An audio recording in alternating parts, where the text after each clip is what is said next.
process is known as combustion.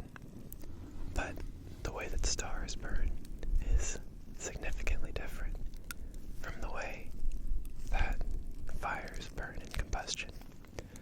Stars are set ablaze by a process known as fusion. And so when you think about the way that stars form, basically what happens is there's a bunch, like an immense amount of gas that ends up being pulled together by gravity over the course of countless years. So all of this gas gets pulled together and then collapses in on itself due to the immense gravity at the center of, I think, this ball of gas. If you increased Jupiter's mass, then it could have collapsed and become a star itself, and we would have had a binary star system. Oh, there was a coyote.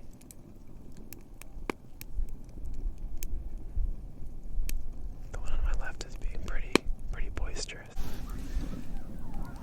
Oh, you can totally hear the coyotes.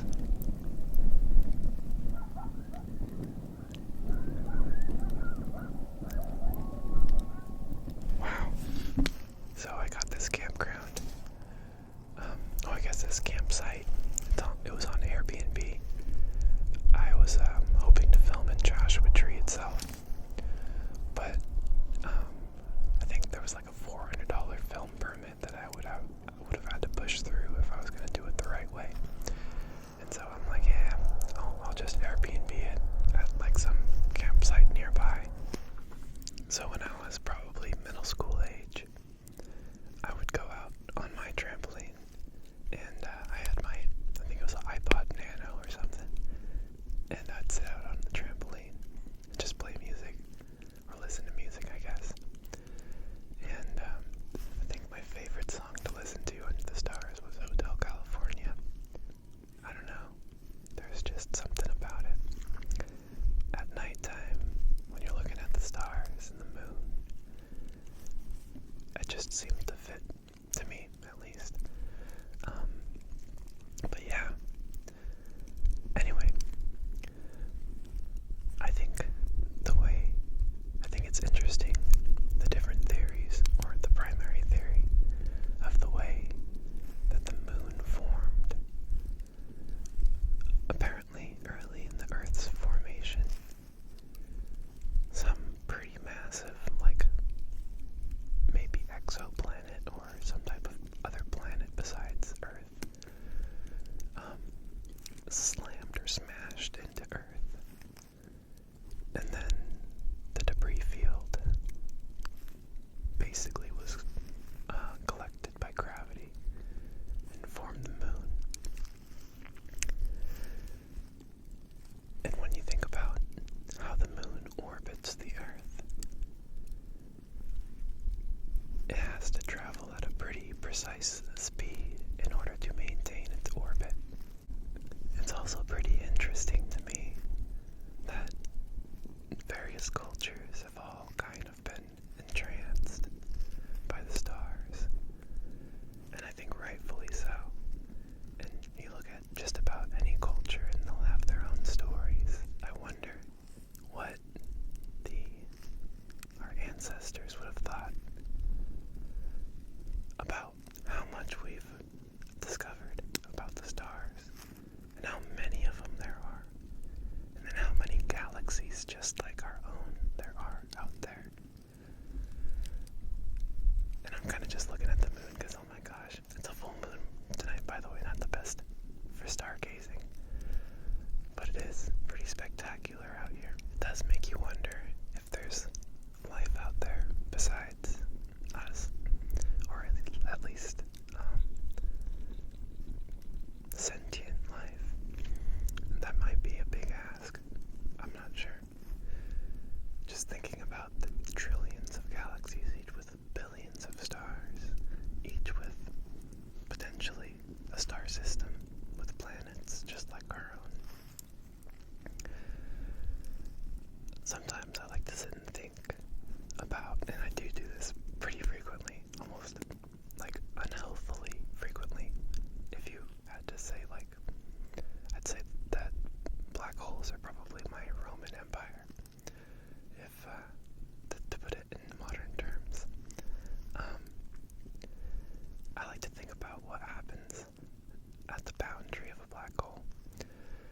if you don't know, a black hole is just a place where space and time, things kind of get funky.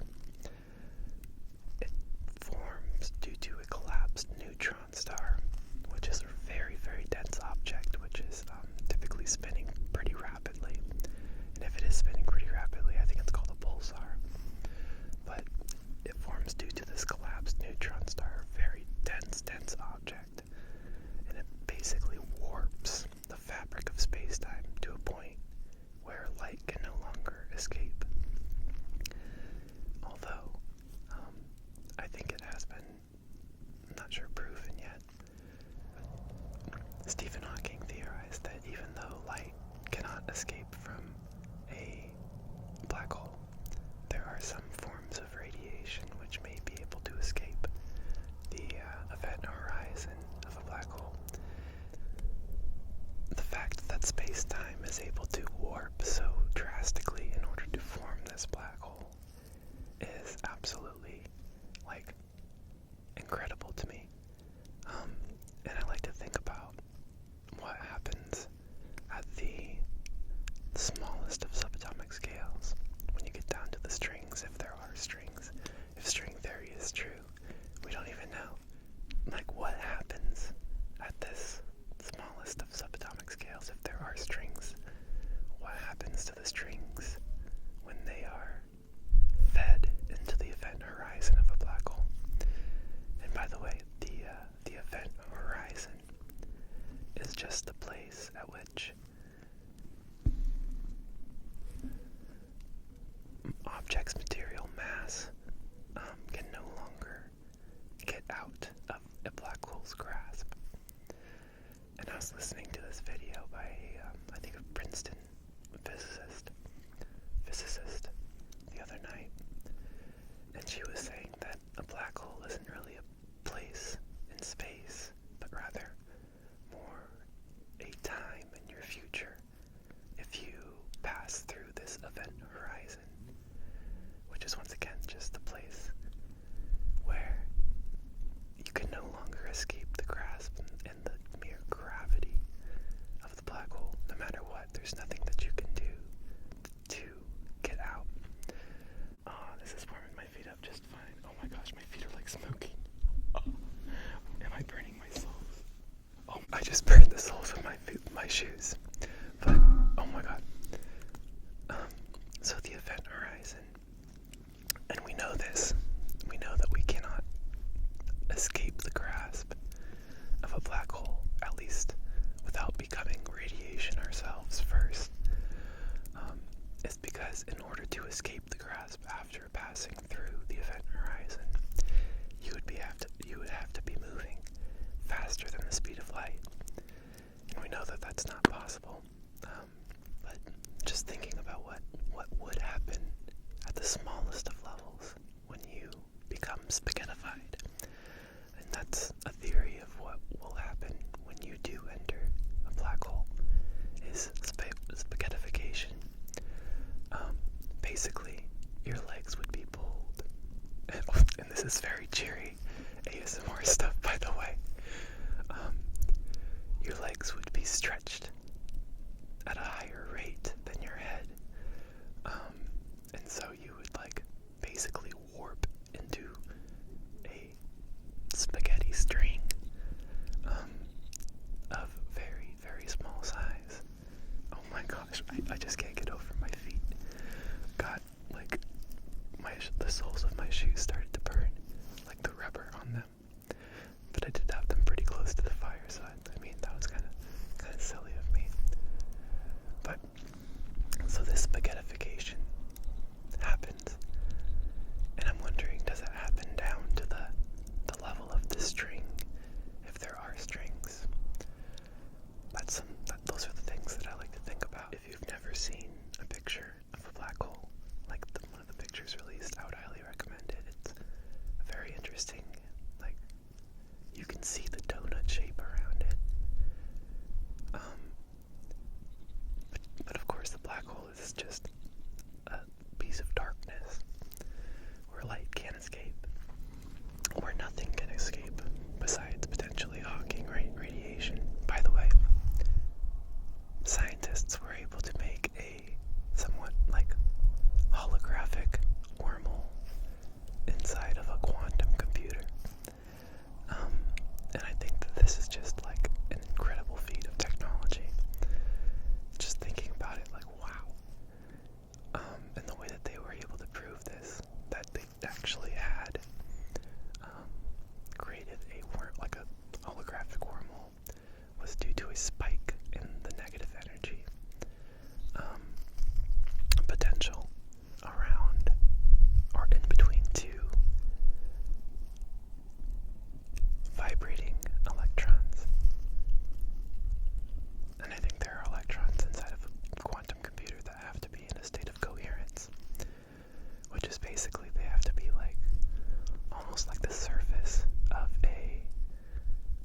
sun's about to rise, and we'll catch the sunrise together.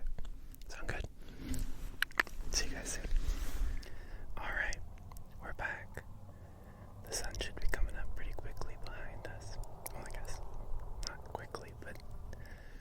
So this is the first time in a considerable amount of time that I've been able to be alone and just think about life. And, you know, I once had a friend's dad told me when I asked what the meaning of life was. And he said something that stuck with me for a long time, and it's still stuck with me to this day. He told me that the meaning of life was life with meaning. And I know that that might seem recursive or paradoxical, and I think it's intended to be so. But I think whatever we put our focus, our attention to, can become our own individual meaning. And I think that's what we're all looking to find. So, as long as we're doing something we love, that's meaning right there. And as long as we're loving people around us, that's also meaning.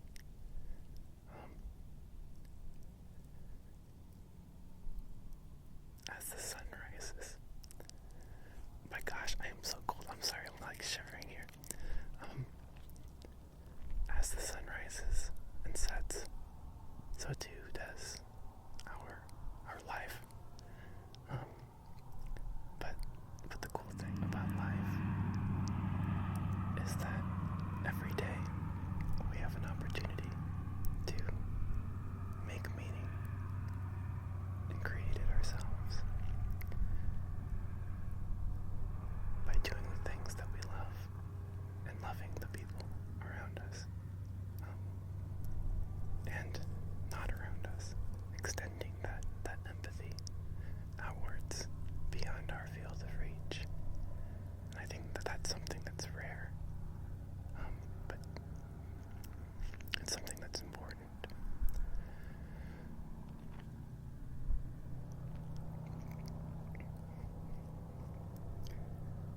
And finding meaning in the things, in the small things, you know, smiling as you walk down the sidewalk with someone could really change their day. I remember watching the sun rise for the first time when I was up in Oregon. My family lived in Beaverton, and we lived right next to this really, at the time to me, it was a really big park. There was a little creek flowing through it, and I used to go down there and try to catch crawdads and stuff. It was an awesome thing to have. And I remember watching the sunrise over the park, and I don't think I'll ever forget watching the sunrise and remembering it for the first time. Really cool. I must have just been 3 or 4.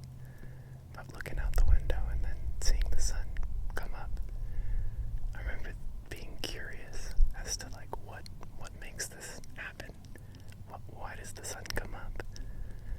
And I think it's really important when raising children. Oh, I'm not sure if that's a coyote. I think it's really important when raising children that we cultivate that curiosity. And I think that's the best thing that we can do for them. Because a child who is constantly curious is constantly asking questions. And if you're constantly asking questions, you're becoming more intelligent, you're becoming smarter, and you're developing your ability and capability to reason, not with anybody else, but with yourself. And when this is validated by someone who is more experienced, such as an adult, it kind of just gives you confidence. So not only are you developing curiosity, or you're cultivating your curiosity, but you're developing your ability to test hypotheses. So maybe I'll turn the camera around so you guys can see that, and I'll just whisper.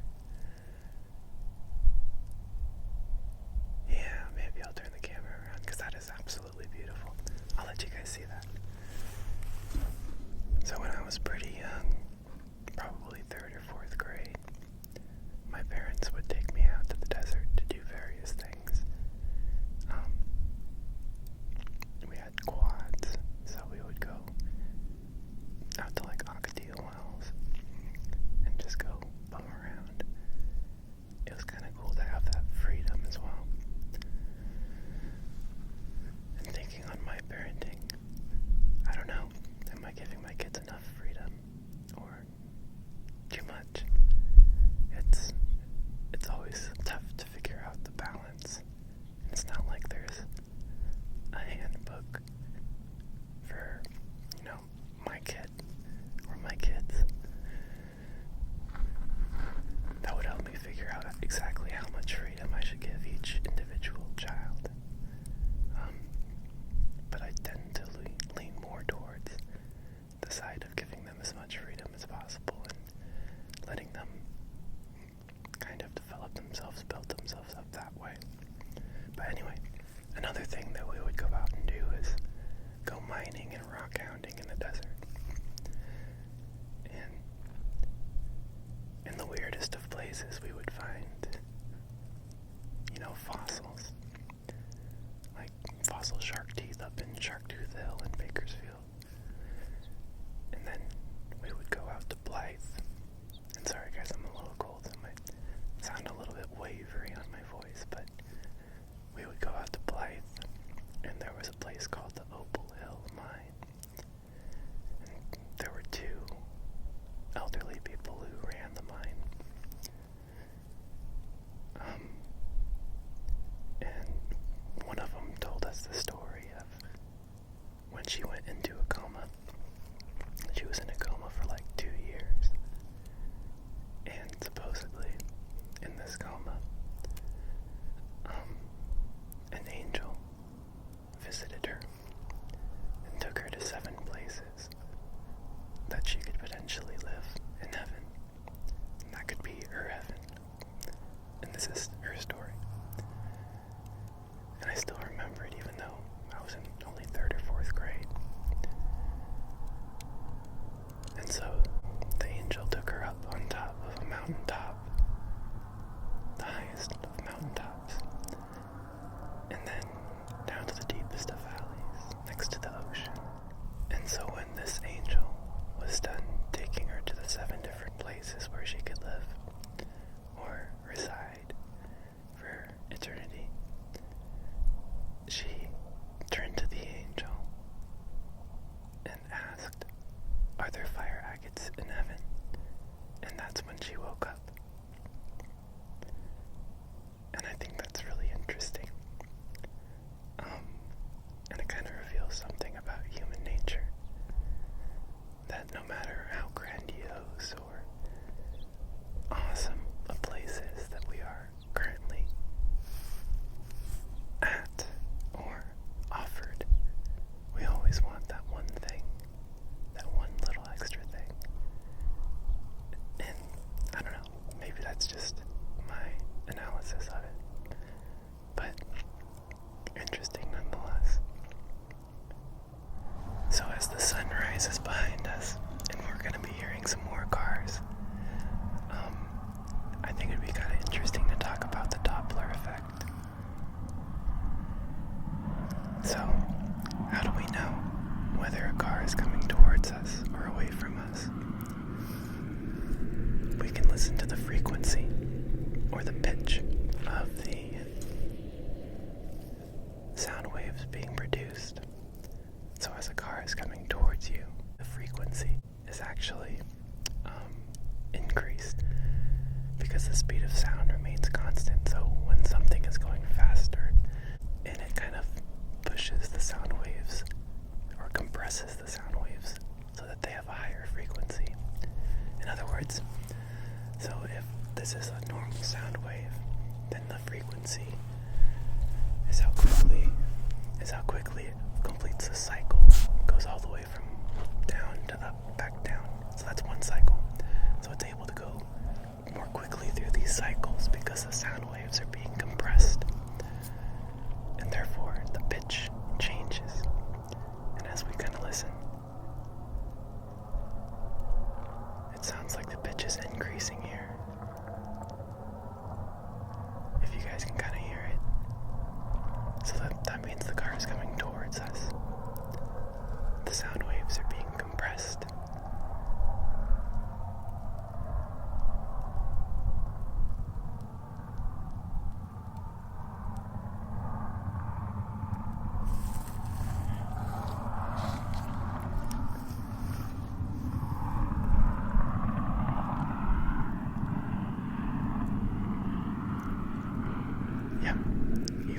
Oh, and there it goes. And listen as the sound waves kind of decompress or are stretched out as the object is moving away from us. This is known as the Doppler effect. This is actually the way that police radar guns work. They go based off of sound and the change in the frequency with respect to time. So, I think that's kind of cool. And that kind of reminds me of a story. So my grandpa was driving up the coast of California, and he was known as a pretty fat, and he was well into his 70s or 80s. Well, I think 70s when he got pulled over. When the police officer pulled up to his window, or walked up to the window, he told my grandpa, hey, you were going 80 in a 65. And my grandpa responded, and this was just his kind of personality. He responded, something to the order of, well, your radar gun needs to be recalibrated, because I was going 85 or 90. And then the police officer just like laughed and left without giving him a ticket. But anyway, now that the sun's up, I gotta get to track practice. So I'll see you guys next time. I had fun.